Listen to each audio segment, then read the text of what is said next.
ಕೊಂಬೆಗಳಿಗೆ ನೀರು ಹಾಕಿ ಎಲ್ಲ ಹಸುರಾಗಿ ಕಾಣ್ತಾ ಇದೆ ನೋಡಿ ಅಂತ ಹೇಳ್ತಾ ಇದ್ದೇವೆ.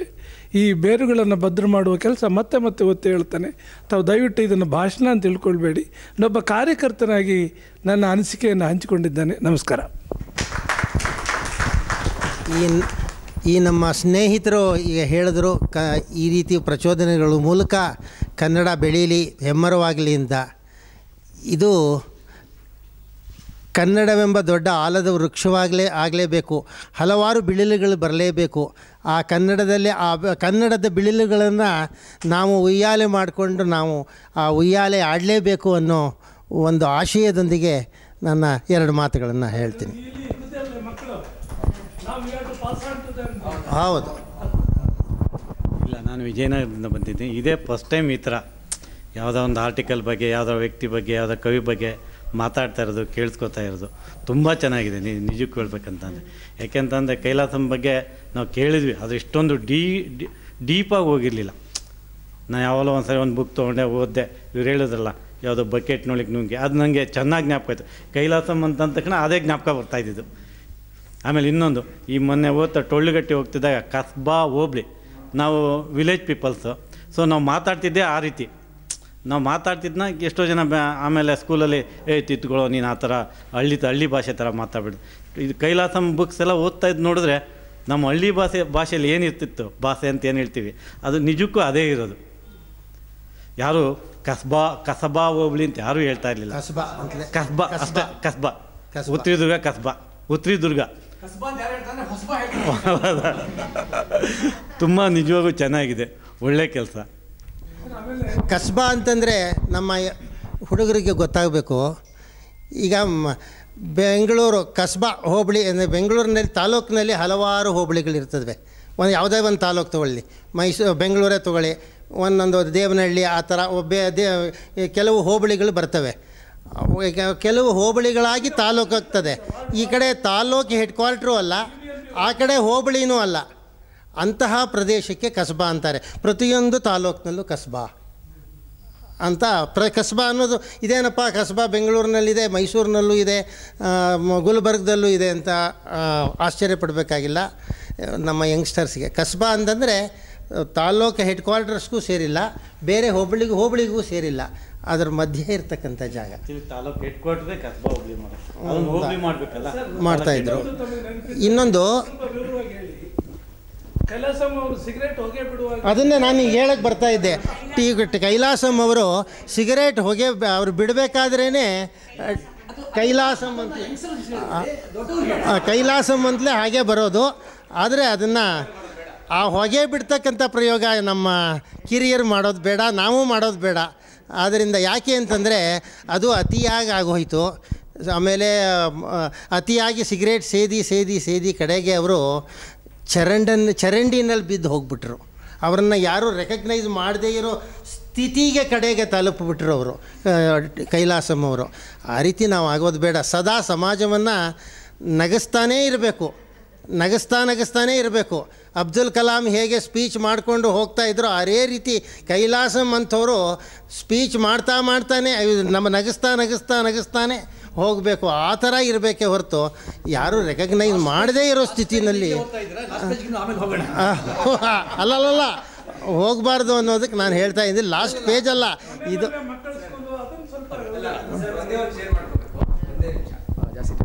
ಮೈಕೇನು ಬೇಡ ಸರ್, ಯಾಕಂದರೆ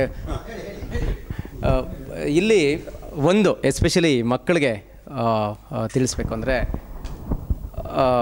ನಮಗೂ ಯಾವಾಗ ಒಂದು ಭಾಷೆ ಬಗ್ಗೆನೇ, ಕನ್ನಡದ ಬಗ್ಗೆನೇ ಯಾವುದೋ ಒಂದು ರೀತಿಯಲ್ಲಿ ಆ ಭಾಷಾ ಜ್ಞಾನ ಅಥವಾ ಗ್ರಂಥಗಳು ರಚನೆ ಆಗ್ತಾ ಇದ್ದ ಕಾಲದಲ್ಲಿ ಇವಾಗ ನಮಗೆ ಸಹಜ ಅನ್ನಿಸ್ಬೋದು. ಕೈಲಾಸಂ ಅವ್ರು ಬರೆದಿರೋದು, ಇವ್ರು ಹೇಳ್ದಂಗೆ ಕಸಬಾ ಹೋಬಳಿ ಅನ್ನೋದು, ಸ್ಕೂಲ್ ಮೇಸ್ಟ್ ಅನ್ನೋದು, ನಾವು ಹಿಂಗೆ ಮಾಡಿದ್ವಿ ಅನ್ನೋದು, ಆಡು ಭಾಷೆ ಹಾಗೆ ಬರೆಯೋದು ಇವಾಗ ಸಹಜ ಅನ್ನಿಸ್ಬೋದು.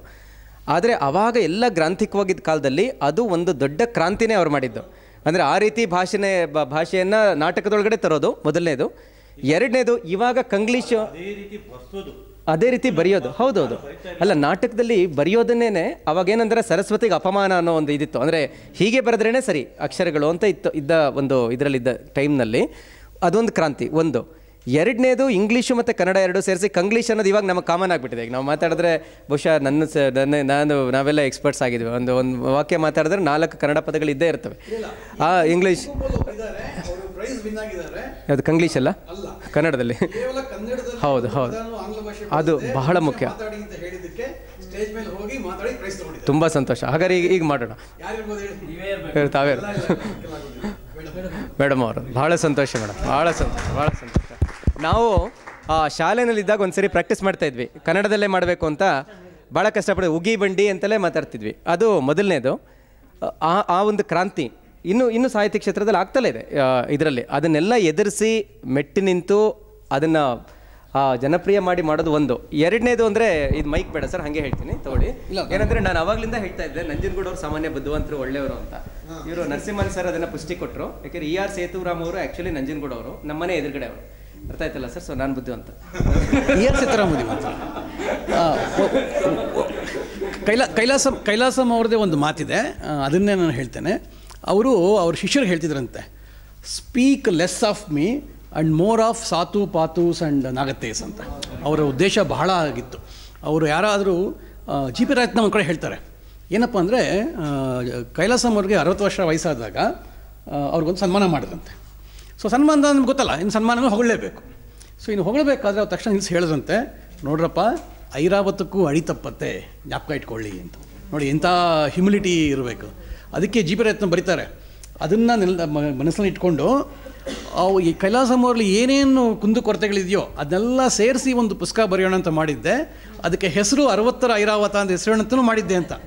ಆಮೇಲೆ ಯೋಚನೆ ಮಾಡಿದಂತೆ, ಕೈಲಾಸಂ ಅವ್ರಿಗೆ ಫ್ಯಾನ್ ಕ್ಲಬ್ ಎಷ್ಟು ಸ್ಟ್ರಾಂಗ್ ಆಗಿತ್ತು, ಎಷ್ಟು ದೊಡ್ಡದಾಗಿತ್ತು ಅಂದರೆ, ಏನಾದರೂ ಆ ಪುಸ್ತಕ ಪ್ರಕಟಣೆ ಮಾಡಿದರೆ ಒಂದು ಕಡೆ ಕೈಲಾಸಂ ಹುಟ್ಟುಹಬ್ಬ, ಇನ್ನೊಂದು ಕಡೆ ನಾನು ತಿಥಿ ಮಾಡಿಬಿಡೋರು, ಅದಕ್ಕೋಸ್ಕರ ಮಾಡಲಿಲ್ಲ ಅಂತ ಹೇಳ್ತಾರೆ. ಅದರಿಂದ ಸ್ವಲ್ಪ ನಾವು ಕೈಲಾಸಂ ಕಡೆ ಹೊಟ್ಟೋಗೋಣ. ಆದರೆ ವ್ಯಕ್ತಿಗಳ ಬಗ್ಗೆ ಮಾತಾಡಬೇಕಾದ್ರೆ ನಾನೊಂದು 2 ಮಾತು ಹೇಳಲೇಬೇಕು. ಹೇಳದೆ ಆದರೆ ಅಪಚಾರ ಆಗುತ್ತೆ ಅನ್ನೋ ಒಂದು ಭಯ ನನಗಿದೆ. ಒಂದೇನಪ್ಪ ಅಂದರೆ, ನಾನು ಬೆಳೆದಿದ್ದು ಕೈಲಾಸಂ ಬಗ್ಗೆ ಮಾತುಗಳು ಕೇಳ್ತಾ. ನಮ್ಮ ತಂದೆಯವರಿಗೆ ಕೈಲಾಸಂ ಅಂದರೆ ಬಹಳ ಅಚ್ಚುಮೆಚ್ಚು. ಎಷ್ಟರ ಮಟ್ಟಿಗೆ ಅಂದರೆ ಕೈಲಾಸಂದು ಎಷ್ಟೋ ಡೈಲಾಗ್ಸು ಅವ್ರಿಗೆ ಬಾಯಿಗೆ ಬರ್ತಿತ್ತು. ಅವ್ರು ಏನು ಮಾಡ್ತಿದ್ರು, ಕೂತ್ಕೊಂಡು ಪುಸ್ತಕ ಇರ್ತಿರಲಿಲ್ಲ ಕೈನಲ್ಲಿ. ಆದರೆ ಡೈಲಾಗ್ಸ್ ಬರ್ತಿತ್ತು, ಅದು ಹೇಳೋದಕ್ಕೆ ಒಬ್ರು ಯಾರಾದ್ರು ಕೇಳಿಸ್ಕೊಳಕ್ಕೆ ಯಾರಾದ್ರು ಬೇಕಿತ್ತು. ನಮ್ಮ ತಾಯಿನ ಕರೆಯೋಕ್ಕಾಗಲ್ಲ, ಕರೆದ್ರೆ ಊಟ ಸಿಗಲ್ಲ. ಇನ್ನು ನಾನೇ ಸಿಗ್ತಿದ್ದೆ, ಕರಿತಿದ್ರು. ನನಗೆ ಎಷ್ಟು ಕಷ್ಟವಾದ ಸಮಯ ಅಂದರೆ ಅದು ನನ್ನ ಬಾಲ್ಯನ ಕಿತ್ಕೊಂಡ್ಬಿಟ್ರು ಅವರು. ಆಟಕ್ಕೆ ಅಂತ ಹೋಗ್ತಿದ್ದೆ, ಕರೆದು ಬಿಡೋದು. ಇಷ್ಟು ವಿಲದ ಆಗಿ ಕೈಲಾಸಂ ನಾಟಕದಲ್ಲಿ ಬರುತ್ತೆ, ಬೋರ್ನ್ ಪಾತ್ರ ಬರುತ್ತೆ. ಯಾವುದರಲ್ಲಿ? ಹೋಮ್ ರೂಲ್ನಲ್ಲಿ. ಅವನು ಅಮ್ಮ ಅವರು ಹೇಳ್ತಾರೆ ಟ್ರಂಕ್ ತೊಗೊಂಡು ಹೋಗೋ ಅಂತ, ರಾಮಣ್ಣ ಹೇಳ್ತಾರೆ ತೊಗೊಂಬಾರೋ ಅಂತ. ತೊಗೊಂಡು ಬರೋ ಅದರಲ್ಲಿ ಅವನು ಏನು ಮಾಡ್ತಾನೆ, ಮಧ್ಯೆ ಹೊಸಲ ಮೇಲೆ ಟ್ರಂಕನ್ನು ಇಟ್ಬಿಟ್ಟು ಅವನು ಹೇಳ್ತಾನೆ, ಏನೋ ನಮ್ಮ ಮನ್ಯಾಗ ಹಂಗಲ್ಲ, ನಮ್ಮ ಅವನೇನಾದ್ರೂ ನನ್ನ ನೆಂಡರು ಒಂದು ಮಾತು ಅಂದ್ಲು ಅಲ್ಲೇ ಅಪ್ಪಳಿಸ್ಬಿಡ್ತಿದ್ದೆ. ಈ ಮನ್ಯಾಗೆ ಕಾಪಿ ಕುಡಿಯೋದು, ಕಾದಾಡೋದು, ಕಾಪಿ ಕುಡಿಯೋದು, ಇದು ಬಗೆಹರಿಯೋಗಿಲ್ಲ. ಅದಕ್ಕೆ ನರಸಿಂಹದೇವ್ರ ಹಾಗೆ ಹೊಸಲ ಮೇಲೆ ಟ್ರಂಕ್ ಕೂತ್ಕೊಂಡ್ಬಿಡ್ತಾನೆ. ನಾನು ಹಾಗೇ ನಿಜವಾಗ್ಲೂ ಹೊಸಲ ಮೇಲೆ ನಿಂತ್ಕೊಂಡು ಇವರು ಹೇಳೋ ಡೈಲಾಗ್ಸ್ ಎಲ್ಲ ಕೇಳ್ತಾ ಇದ್ದೆ. ಮುಗಿತಾ ಆಟ ಕೊಡೋಗ್ತಿದ್ದೆ. ಆದರೆ ಆಟ ಎಷ್ಟು ಕಳ್ಕೊಂಡು ನನಗೆ ಗೊತ್ತಿಲ್ಲ. ಆದರೆ ಈ ಥರ ಬಲವಂತವಾಗಿ ನನ್ನ ತಂದೆ ನನಗೆ ಹೇಳಿ ಯಾವತ್ತೋ ಒಂದು ದಿನ ಆ ಪುಸ್ತಕನ ಇಟ್ಕೊಂಡು ಒಂದು ಮೈಸೂರು ಕನ್ನಡ ಅಧ್ಯಯನ ಕೇಂದ್ರ ಮೈಸೂರಿನವರು ಒಂದು ಇಡೀ, ಬಹುಶಃ ಕೈಲಾಸಮೇ ಮೊದಲನೇವರು ಅವ್ರು ಇಡೀ ಕೃತಿಗಳನ್ನ ಪಬ್ಲಿಷ್ ಮಾಡಿದ್ದು. ಅದಾದಮೇಲೆ BM ಶ್ರೀ ಅವ್ರದ್ದು ಬಂತು, ಕುವೆಂಪು ಅವ್ರದ್ದು ಬಂತು, ಬೇಕಾದಷ್ಟು ಎಲ್ಲರದ್ದು ಬಂತು. ಕೈಲಾಸಮೇ ಮೊದಲು. ಆಗ ತೊಗೊಂಡಾಗ ನಾನು ಕಾಲೇಜಲ್ಲಿದ್ದೆ. ಪುಸ್ತಕ 25 ರೂಪಾಯಿ ಆ ಪುಸ್ತಕ ತೊಗೊಂಡಾಗ. ಆಮೇಲೆ ತೊಗೊಂಡು ಅದನ್ನ ಓದೋಕ್ಕೆ ಶುರು ಮಾಡಿದಾಗ ಗೊತ್ತಾಯಿತು ಎಷ್ಟೊಂದು ಇದೆ ಇದರಲ್ಲಿ ತಿಳ್ಕೊಳಕ್ಕೆ ಅಂತ. ಸೊ ನಾನು ಅವ್ರನ್ನ ನೆನೆಸ್ಕೊಳ್ದೆ ಮುಂದಕ್ಕೆ ಹೋಗಿಲ್ಲ. ಇನ್ನು ಇಬ್ಬರು ಇದ್ದಾರೆ ನನ್ನ ಸ್ನೇಹಿತರು, ಇಬ್ಬರು ಇವತ್ತು ಪುಣ್ಯಕ್ಕಿದ್ದಾರೆ. ಒಬ್ಬ ಆನ್ಲೈನಲ್ಲಿದ್ದಾನೆ, ಇನ್ನೊಬ್ಬ ಅಲ್ಲಿ ಕೂತಿದ್ದಾನೆ. ಇವರಿಬ್ಬರು ಮುಂದೆ ಚೆನ್ನಾಗಿ ಓದಿರ್ತಾ ಇದ್ದೆ. ಕೈಲಾಸಂದು ಏನೇನು ಗೊತ್ತಿದೆಯೋ ಎಲ್ಲ. ಸರಿ, ಅವರು ಏನೇನು ಮಾಡೋದು ಅಂತ ಗೊತ್ತು ನನಗೆ, ಅದೆಲ್ಲ ಬೇಡ ಈಗ. ಆದರೆ ಬರ್ತೀಯ ಇಲ್ಲ ಅವರು ನನ್ನ ಹೊಸಲಿನ ಆಚೆ ಕಳ್ಸೇಬಿಟ್ರು ಅವಾಗಂತ. ಸೊ ಹೀಗೆ ಮಾಡಿ ಕೈಲಾಸಂ ಇದು ಬಂತು. ಇನ್ಯಾರಾದರೂ ಓದ್ತೀರಾ? ಮಕ್ಕಳೆಲ್ಲ ಯಾರು ಚಿಕ್ಕವರು ಯಾರು ಓದ್ತೀರಾ? ಅದ್ರಲ್ಲಿ ಇರೋದೇ ಓದಿ ನೋಡೋಣ, ಕನ್ನಡ ಹೇಗೆ ಓದ್ತೀರಾ ಗೊತ್ತಾಗುತ್ತೆ. ತಗೋ, ಅದ್ರಲ್ಲಿ ಇರೋದೇ ಓದು, ಪರವಾಗಿಲ್ಲ. ಏನು ಹೇಳ್ಬೇಕು ನಾನು? ಕುಮಾರ,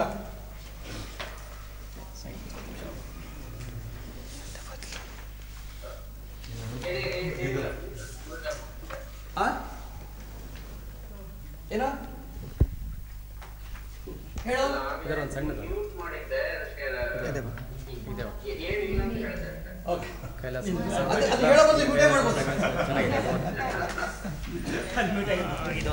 ಇದಲ್ಲವಾ ಲಂಡನ್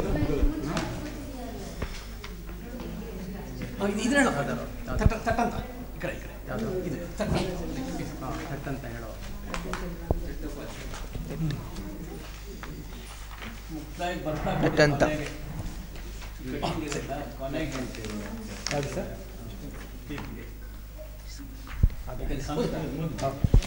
ಪ್ರಸಿದ್ಧ ಕವಿಗಳಾದ ಹರಿಹರನಾದ ಚಟ್ಟೋಪಾಧ್ಯಾಯರು ನ್ಯಾಷನಲ್ ಹೈಸ್ಕೂಲ್ನಲ್ಲಿ ಭಾಷಣವನ್ನು ಮಾಡಲು ಬರುತ್ತಿದ್ದರು. ಕರೀನ್ ಸುಟ್ಟು ಸರಿಗೆ ರುಮಾಲು ಧರಿಸಿದವರೊಬ್ಬರು ಅವರನ್ನು ತುಸು ತಳ್ಳಿಕೊಂಡು ಮುಂದೆ ನಡೆದರು.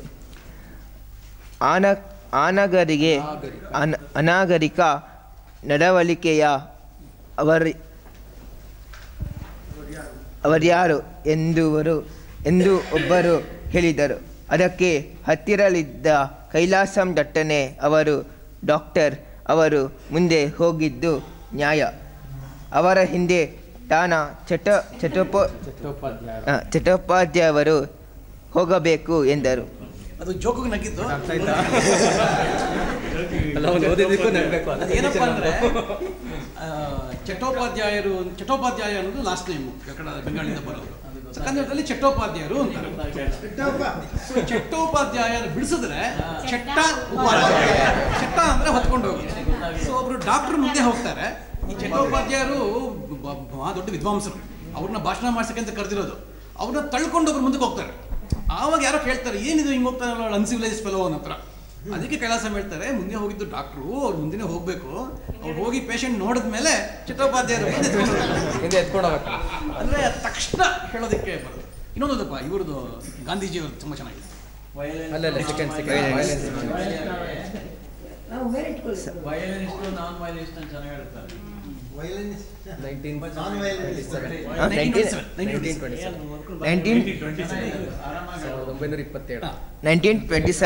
ರಲ್ಲಿ ಗಾಂಧೀಜಿಯವರು ನಂದಿ ಬೆಟ್ಟದ ಮೇಲೆ ವಿಶ್ರಾಂತಿ ಪಡೆಯುತ್ತಿದ್ದರು. ಅವರಿಗೆ ಮನರಂಜನೆಯಾಗಲೆಂದು